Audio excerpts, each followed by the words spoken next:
Hi, and welcome to another grammar lesson nga binisaya ang explanation. I'm Teacher Maya, o karon tagaan na pud mo nako with short quiz. Sige, sugdan na nato. Unsay function sa word nga gi-underline nan dinhi?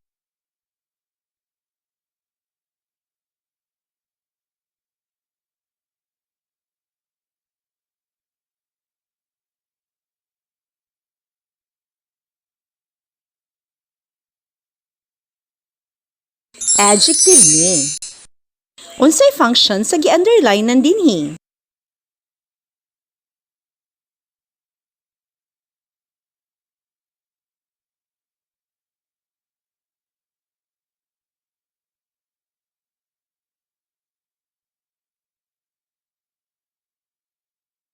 Noun ni siya.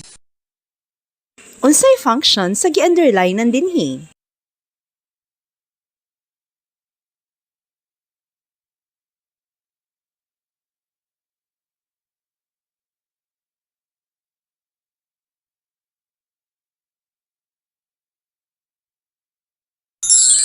Noun ang answer dinhi.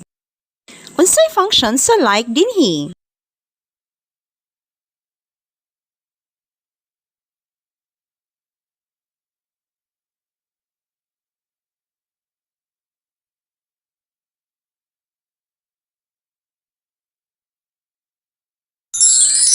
Preposition ni siya. Kaning gi-underline nan dinhi unsa pay function ani?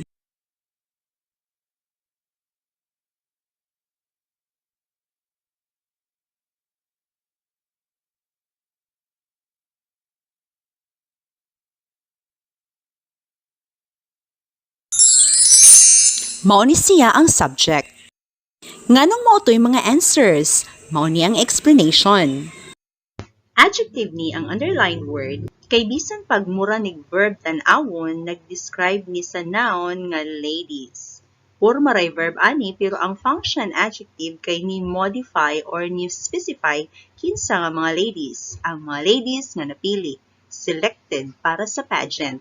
Ang tawag ani, verbal nga past participle. Pwede ni siya magsunod sa noun nga iyahang gi-describe pareha aning atong item. Pwede pud nga mag-una, moingon tag selected ladies. Dili ni mao ang verb sa sentence. Ang verb sa sentence kaning were asked, passive form. Dili ni adverb pod kay noun ang gimodify ani. Ang adverb mo describe sa verb, adjective ug lain pang adverb. Ang underlined words ani nga sentence usa ka noun clause. Gigamit ni siya as subject sa sentence. So sa mga functions sa noun ang kanang himuon siya nga subject sa sentence. Ang verb ani nga sentence kaning doesn't hurt ug ang object niya ang you. Dinhi nga sentence, noun ang underlined words kay usa ni sa functions sa noun ang mahimong appositive. Ang appositive, usa na siya ka noun, one word man or phrase nga naghatag og clarification about sa tapad niya nga noun. Ang like dinhi usa ka preposition tungod kay gisundan ni siya noun ug ang iyahang gipasabot similar to mura. Like a girl, mura girl. Is acting ang verb dinhi ang nagpakita sa action sa sentence nga siya kuno ni astar or naglihok nga murag babae. Dili pud ni siya conjunction kay ang like kung gamiton as conjunction ang mosunod niya clause or subject o verb. Dinhi nga sentence subject ni ang bride. Atong makita nga ang nag-una sa sentence usa ka adverb gisundan og verb dayon ang noun. Wala man ni siya nagpakitag na ay sugo nga nahitabo so dili ni siya imperative nga automatic you ang subject. Usara ni ka statement nga nagpahibaw nga naa ang bride so pasabot naara na mention ra ang subject. Ang nag-inusarang noun sa sentence nga mo function as subject mo na siya ang the bride. So mo ni ang subject or topic sa sentence. Ni gamit nig inversion ang sentence or kanang mag-una ang predicate or verb usa pa ang subject. Ang purpose sa inverted sentence is para maka-create og surprise or emphasis. Inig moingon kag here comes, na siya'y surprise effect kinsa man ang naa na. Naay emphasis kinsay coming or kinsay nagbuhat sa action. Dili ni siya object kay wala man ni mo receive sa action ang the bride, mao man ni ang nagbuhat sa action. Dili pud ni complement kay ang noun nga gamitan as complement kasagaran mosunod na siya sa linking verb.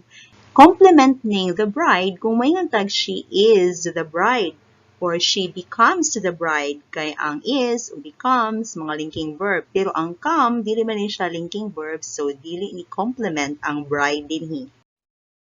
Ug mo to ang grammar knowledge nga akong ika-share sa inyo katon. I hope nga naamoy nakatunan ani nga video. Thank you so much for learning with me. Have an amazing day.